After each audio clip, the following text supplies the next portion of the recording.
We've always been interested in wildlife, and we can't help but wonder what exactly happens to animals that have to endure the same weather conditions that we do during winter. I can put a coat on, a beanie on, a scarf on, but I really want to find out what animals can do to keep themselves warm in the winter. As filmmakers, we want to find out what happens to these animals as they adapt to the cold.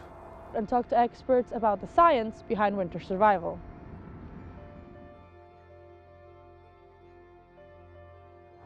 In the summer, squirrels feed on mushrooms, fruit they find in the forest, and nuts. But when it comes to winter and food is scarce, they have to do something to keep themselves alive.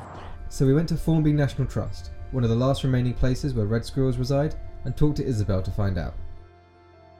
A lot of the food they get is at the end of summer, so autumn time. A lot of their food comes from the pine trees. So the pine cones here, the seeds, they break off and the seed right at the end, and they pull it apart bit by bit until it looks like this. They'll eat as much of that as they can, whatever they can't. They cache their food, so they store it essentially, make these food caches, usually just buried very slightly underground. They're not great at remembering where they've put them, so they tend to make several. They will find some of them, others will be found by other squirrels, and some will be completely left. But they store up as much as they can and try build as big a fat storage as possible for overwinter. Watching these red squirrels is really interesting.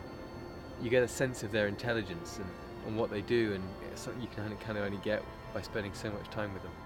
Usually about November time, they start to get their winter coat. This coat is much thicker. It's a much darker browny red than their summer coat. They grow a much thicker tail, acts like a blanket to wrap them, and they also grow these huge ear tufts.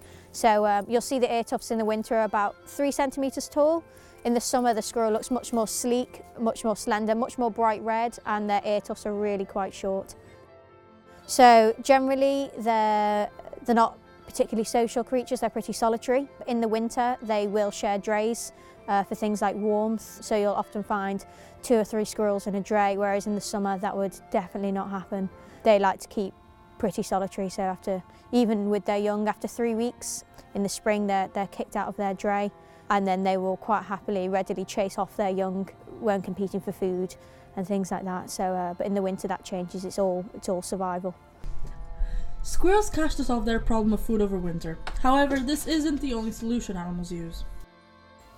So, unlike squirrels, these guys don't have any natural food available over the winter. So they've adapted to have an amazing ability to put on a load of fat and hibernate through winter, which means that their body goes into a lower state of function, their heart rate and their body temperature drops, and they can essentially just sleep through winter until their food becomes available again.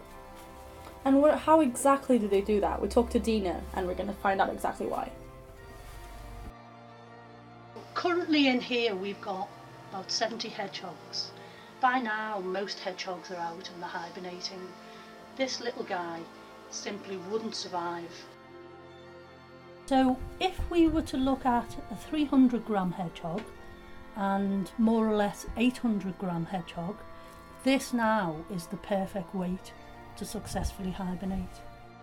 And what they tend to do is gain as much weight as possible, and then they successfully hibernate. So at the beginning of winter, when hedgehogs start looking for somewhere to hibernate, they love these long hedgerows. It's really great places for them, but they'll also go for big tufts of grass or piles of leaves on the ground, anywhere that they can burrow themselves in deep enough just so that they get protected from the snow. All of these animals have amazing adaptations which allow them to survive. Their struggle, however, is made harder. As summer gets warmer and winter gets colder, We need to help the British wildlife overcome the problems that we've caused. The greys obviously carry a pox, so we use scatter feeding to monitor. It depends where you are in the country. It can be passed through saliva, and if you've got a feeder up for several days, and you know there's several squirrels coming to feed on that, and it's a huge hub for just spreading that disease. Obviously they're nocturnal, so if you see a hedgehog out in the day, generally it has a problem. And unfortunately the problem with hedgehogs at the moment, we're down from 60 million hedgehogs 50 years ago to 1 million hedgehogs. These animals have extraordinary abilities in order to survive the winter, often better than we can. but they'll only keep thriving if we actively help them. This way they'll survive, and hopefully we'll see them again next winter.